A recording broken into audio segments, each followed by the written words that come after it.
How to redeem Target gift card online.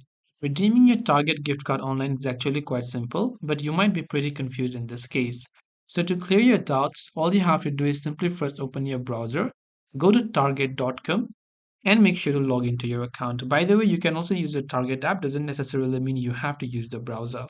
Now, when you go to target.com, you have to redeem and use a gift card during the checkout process. So make sure to add the products that you want to buy to your cart and then click on the cart icon from the top right hand side. Once you go to your cart, you simply have to proceed to your checkout page. So here you can simply click on the checkout button on the right hand side. Once you click the checkout button to redeem our gift card code, you will simply see under payment type you can say credit or debit, EBT, PayPal or Affirm. But we want to use gift card, so we will simply select an option that says gift cards, pay with a Target gift card.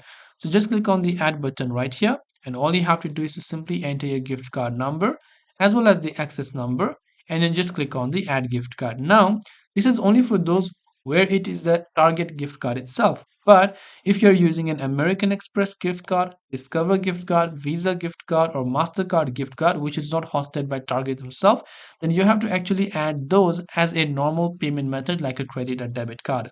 So if it was a Target gift card only, then you have to add them here. But if it is other gift card like Visa, Vanilla, Discover, Amex gift card, then you have to add it like a normal credit or debit card like you would do for any of the other card. And now, depending upon the value of the gift card, it will be successfully used to redeem these products right here. I hope this video helped you. If you have any questions, feel free to leave them down. Thanks for watching and see you in the next video.